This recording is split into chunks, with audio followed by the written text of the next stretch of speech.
Hey Canucks fans, Thatcher Demko made 36 saves. Brock Boeser had 2 goals. So did Petey. The Canucks win for the first time ever in a reverse retro jersey, and I would dare say that was the most complete win of this young season. I'm Canuck Clay, and this is my Canucks take on one take. It's Clay's Canucks commentary for Saturday, November the 19th. If you're new, here's what you should do. Hit the subscribe button now for daily Canucks insight that's positive, timely, and trustworthy. Before we get going, I have one question for you. Please answer it in the comments for me because it will help me out a lot as I continue to build this channel. As you know, since I've started my nightly live streams 5 nights a week, I've been doing fewer of these daily videos, whether they're from my home office or from my car on my way to work, because sometimes I think it's repetition of what I said the night before, or there might not be a lot of Canucks news. But I want to know from you, do you like it? And just answer yes, no, or I don't care. You won't hurt my feelings if you say I don't care. Do you want me to get back to doing more daily videos? Simple. Yes, no, or I don't care. If you want to put your justification, your reasoning in there as well, I will certainly read it. So I want to know from you, do you guys miss those videos? Do you think I should do more of those daily videos during the day? That's what daily means. Or do you want me to stick to my nightly, just focus on my nightly live streams? I can make the time. I have the energy to do both, but I want to make sure that it's valuable to you as a loyal viewer and subscriber of this channel. So thank you in advance for your feedback. Also, thank you in advance for leaving me a question for my Ask Me Anything. Today's Saturday, that means tomorrow's Sunday. That means tomorrow I'll get back to doing my weekly Ask Me Anything vlog. So go over to my community tab as soon as you finish watching this video and leave me a question for my Ask Me Anything vlog tomorrow. Dare I say that last night's 4-1 victory over the LA Kings, which I was at with my lovely wife Gail, with my son Sean, with my godson Daniel, dare I say that that was the most complete victory of this season. Oh, by the way, you guys know how much I love meeting fans and meeting people. So to everyone I met last night who watched me on this channel, thank you. I really appreciate you. Don't take you for granted. You know all that stuff. And I met some guys who knew so much about me. It wasn't scary, but it was quite impressive. They knew everything from me falling through the bedroom window to me predicting 4-2 wins all the time, which I was close. I said 4-1. I did say Petey would score the first goal too, so I was almost there. And especially, you got a chance to meet Peter. Peter is always in my live streams every night, and I got a chance to hang out with him for a few minutes during the second intermission. So shout out to Peter and to everyone that I met last night. Okay, now I'll get back to the game. I would dare say that was the most complete victory for the Canucks this entire season. Now, they only have 6 to choose from, and I get it. They haven't beaten really strong teams in the Ottawas and Seattles and Pittsburghs and Anaheims and Buffaloes of the world, and now LA. But even in some of those victories, the Seattle victory, the Ottawa victory, even the Buffalo victory, it wasn't dominant. It wasn't for sure. But last night, yes, I know the Kings had stretches where they outplayed the Canucks, but I wouldn't say the Canucks dominated the Kings. I certainly wouldn't say the Kings dominated the Canucks. And taken as a whole, I do think that Vancouver was the better team. I do think they were full value for the victory. And it's because the things that needed to happen happened. And that's why I would say this was a very complete game. Let's start in goal. By the way, I put out a Twitter poll saying all of these are encouraging, but what was the most encouraging? Was it Boeser's 2 goals? Was it Demko making 36 saves? Or was it the Canucks protecting a lead? And over 300 people voted, and 55% of you said Demko making 36 saves.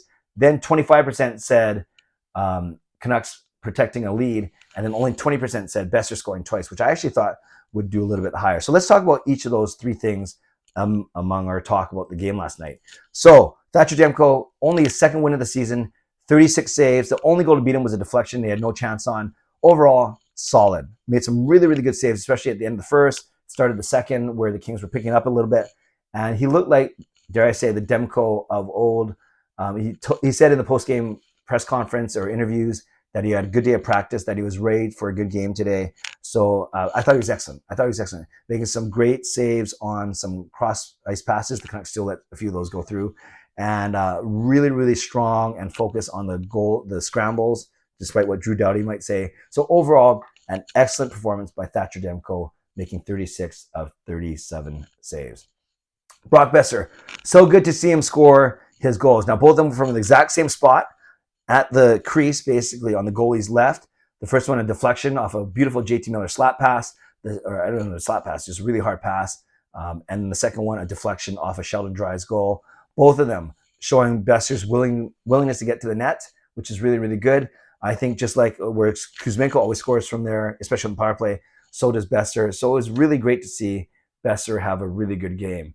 And like I said, the 2 goals, 4 shots on goal, and 2 hits. A very active night for him.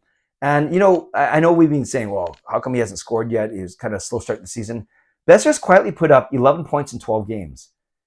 11 points in 12 games. So prior to last night, he only had 9 assists. Now he has 2 goals and 9 assists. So 11 and 12, obviously doing the math, that's almost a point per game pace. If he stays healthy for the rest of the season, he could wind up with 65 or 70 points. And that is an excellent scoring pace for Boeser. It'd be easily his highest of his career. So yes, he wasn't scoring, but at least he was contributing on the in other ways until last night, and then he pops in 2. So great to see for Boeser. Pettersson, overshadowed by Demko's 36 saves and by Boeser's 2 goals. Petey has another 2 goals, both of them assisted from Hsmfangirl, both of them showing Petey's a really good goal-scoring touch. He has 22 points in 18 games.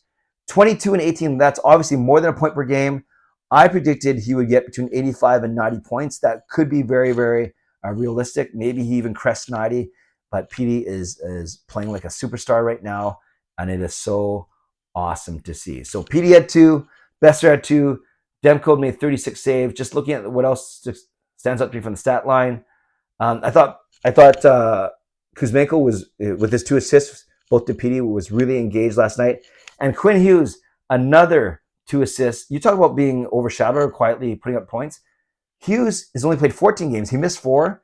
He has 16 points in those 14 games. So even if he plays the rest of the games, 78, he's more than a point per game. He could have between 75 and 80 points. So Pettersson, Boeser, Hughes, Miller's got 17 and 18. Horvat was held off the score sheet, but he still has 20 and 18. So we have 5 players that are basically going at a point per game pace right now, which is wonderful to see. Wonderful to see. Another reason why this was a very complete game by the Canucks, you look at the ice time. The lowest forward was 11-10. The highest forward was only 21-26, not 22 or 23. The 11-10 was Bovenlander. The 21-26 was Bo Horvat, actually. So we've had nights where guys have had as low as 5 or 6 or 7 minutes, as high as 24, 25. But to have everyone between 11 and 21, that's good. That means Boudreau was rolling his lines and was keeping everyone fresh. Same on D. You had no one playing 24, 25 minutes. It was actually low man was 17-19, Stillman. Still not sold on that guy. And the high man was Ekman Larsson at 21-36. He was at 21-35. So all the D played between 17 and 21 and a half minutes, which is, again, a great way to show that he was rolling the 3 D pairings and that he was, Boudreau was also keeping the guys fresh as well. Another reason why this was a very complete game for the Canucks was their special teams. They went 1 for 3 on the power play on Boeser's goal. They killed off both of the Kings' penalty kills, power plays. So the Canucks have slowly crept up to 4th in the NHL when it comes to power play percentage, which is awesome. And they've gotten out of the basement. They're now 31st in the league in penalty kill. So that obviously is something they need to work on. So overall, I thought it was a really, really good game, a complete game, the most complete game by the Canucks this season. One other thing I want to touch on real quick is there are rumors that Rick Tocchet was spotted at YVR last night. And of course, I saw that as the game started. So I was worried that if the Canucks laid an egg last night, that Boudreau might get fired. So he lives to see at least another day, perhaps. Maybe Tocchet, I haven't heard it confirmed, but there are rumors. If he isn't here, okay, that's fine. If he is here, yes, maybe he's going to be the new coach of the Canucks. Or maybe he's here on vacation. I doubt it. Or maybe he's here to, who knows what he's here for. So we will follow that story as it goes throughout this weekend. But for now, go to my community tab. Leave me a question for tomorrow's Ask Me Anything. Stick in this video. Leave a comment down below. Talk about what you thought about last night's game. Tell me what you liked. Tell me what you didn't like. Tell me one other thing. What I liked, I talked about everything. I guess what I didn't like was there's nothing that I really didn't like from last night. Maybe Stillman turnover at the end of the first period, but that's not the end of the world. And one other thing, just the confidence builders this will be for Demko and Boeser. So leave me those, and definitely let me know if you want me to get back to doing more of these daily videos. Shout out to my sponsors, Van City Experts Real Estate, Performer Transform, Personal Training, Weight Loss, and to legendary Lucas Gates, legendary Just Incredible, legendary Andrew Chang, and Hall of Fame and franchise members. Thanks to all of you. Subscribe if you like to, like this video if you like to, leave a tip, a super thanks if you'd like to, become a member or upgrade your membership if you'd like to, and definitely leave a comment down below if you'd like to. I'm off to a wonderful going to someone's house for lunch, then going out for dinner, then tomorrow I'll do my video, then I got a meeting at the bank, Then I'm going to see Jesus Christ Superstar, and then I'm going to see Jesus Christ Superstar at Mass tomorrow night. So a very busy weekend for me, but no work, thank goodness. Bit of vlogging, bit of studying, and a lot of socializing. So I'm looking forward to it. I hope you have a great weekend as well. Stay safe, stay healthy, take care of yourselves, and take care of each other. Have a great day. God bless, and go Canucks go.